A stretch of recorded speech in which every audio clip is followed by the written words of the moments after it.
اللہ تعالیٰ نے رمضان میں زوجہ کے قریب جانے سے صحابہ کو منع کیا تھا. بڑا دلچسپ واقعہ ہے.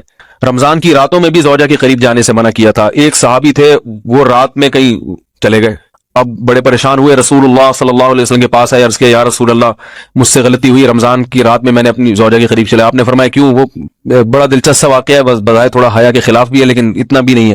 وہ کہہ رہے میری زوجہ کہیں پانی بھرنے کے لیے جا رہی تھی, ان کی پنڈلی کھلی تو میری نظر بیوی کی پنڈلی پر پڑی اور میں بس پاگل ہو گیا بیوی کے عشق میں. میں یہ اس لیے بیان کر رہا ہوں کہ جو لوگ نظر کی حفاظت کرتے ہیں وہ بیوی کے عشق میں پاگل ہوتے ہیں.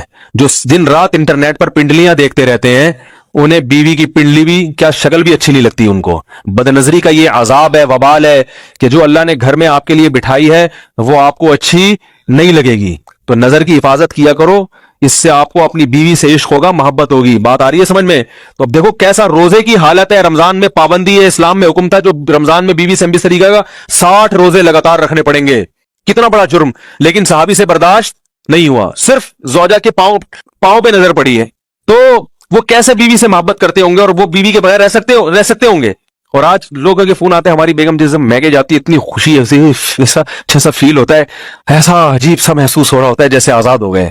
تو میں کہتا ہوں ظاہر ہے اب تمہیں موقع مل گیا کنڈی لگانے کا, ٹھیک ہے نا, اور آنکھ مٹکے کرنے کا, تو خوش تو ہوگے. تو یہ بھی ایک عذاب ہے جو لبرل لوگ نے جس عذاب میں ڈالا ہوا ہے نا, اس میں عورت کے حقوق نہیں ہے. عورت کے حقوق نظر کی حفاظت میں اور عورت کے پردہ کرنے میں ہے. جب مرد باہر نکلے گا سب پردے میں ہوں گی تو آئے گا کس کے پاس؟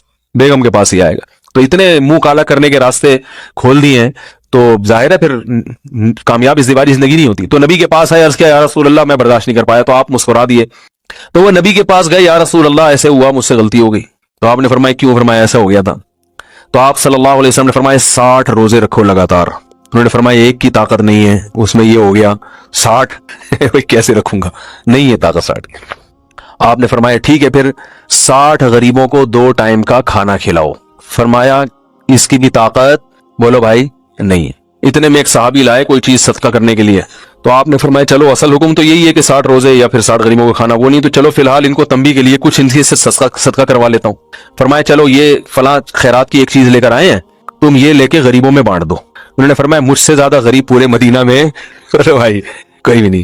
آپ صلی اللہ علیہ وسلم مسکرانے لگے, فرمایا جاؤ کھاؤ اور بچوں کو کھلاؤ. اور بھائی غلطی بھی ہوئی اور گھر میں راشن بھی آ گیا. تو اس کے بعد قرآن کی آیت نازل ہوئی کہ احل لکم لیلۃ الصیام الرفث الی نسائکم ہن لباس لکم وانتم لباس لہن علم اللہ انکم کنتم تختانون انفسکم فتاب علیکم وعفی عنکم فالآن باشروہن وابتغوا ما کتب اللہ لکم.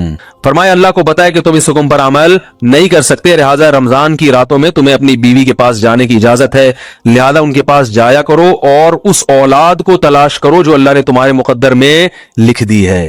قرآن جہاں بھی بیوی سے ریلیشن قائم کرنے کی بات کرتا ہے اولاد کا ذکر لازمی کرتا ہے, یعنی تلاش کرو اس اولاد کو جو اللہ نے تمہارے لیے لکھ دی ہے. ما کتب اللہ لکم, ما کتب اللہ علیکم نہیں ہے. علا کا مطلب تمہارے خلاف, لکم کا مطلب تمہارے فائدے کے لیے. لام عربی میں نفع کے لیے آتا ہے, علا عربی میں ضرر اور نقصان کے لیے آتا ہے. فرمایا یہ نہیں کہ اس اولاد کو تلاش کرو جو بطور پینلٹی کے اللہ نے تمہارے متھے لگا دی ہے, جو اللہ نے تمہارے فائدے کے لیے لکھ دی ہے. اس سے پتہ چلتا ہے اسلام اولاد کی کثرت پہ کس قدر حریص ہے. بات آ رہی ہے اور بھی اس بارے میں آیتیں ہیں قرآن مجید کی, مگر میں اب زیادہ تفصیل میں نہیں جاؤں گا. کچھ آیتیں رہ گئی ہیں, کچھ احادیث رہ گئی ہیں, تو وہ انشاءاللہ پھر اگلے. جبکہ معراج واقع ہوئی, قیام 5 نمازوں کا اس کو خالی, یہ گویا کہ اب بدل ہے قیام اللیل. رمضان کا معاملہ مستثنی رکھ دیا, 11 مہینے وہ ہے, رمضان اس کام کے لیے ہے کہ یہ شہر رمضان الذی انزل فیہ القرآن, یہ قرآن کے ساتھ اپنے تعلق کی تجدید کا مہینہ ہے. یہاں قیام اللیل ہے, جیسا کہ آیا اس خطبے میں بھی جو حضور کا خطبہ نقل کیا ہے حضرت سلمان فارسی نے, جعل اللہ صیامہ فریضۃ وقیام لیلہ تطوعا, اللہ نے اس کا روزہ رکھنا تو فرض کر دیا, وہ تو سب رکھیں گے, مزدور ہے عید ہوتا رکھنا ہوگا, اس لیے کہ یہی لوگ ہوں گے جنہیں جنگ میں بھی جانا پڑے گا کہ نہیں, یہ سختیاں نہیں جھیلیں گے, تیار نہیں ہوں گے, سرد و گرم چشیدہ نہیں ہوں گے تو کیسے جائیں گے. لیکن یہ ہے کہ عام لوگ رمضان کے اندر آ کر اس کو یہ کہ رات کے وقت جو ہے اس کو رکھ دیا, وجعل اللہ صیامہ فریضۃ وقیام لیلہ تطوعا, یہ آپ کی مرضی پر چھوڑ دیا, فرض نہیں.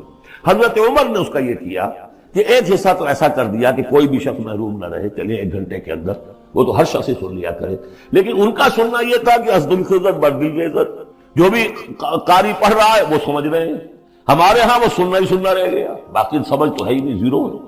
لیکن یہ ہے جو اصل میں خرابی واقع ہوئی، ورنہ واقعہ یہ ہے کہ صرف استماع قرآن ان کے لیے تو بہت بڑی بات ہے، ایک ایک لفظ جو ہے ان کے قلب کے اندر اترتا چلا جا رہا ہے، ان کی اپنی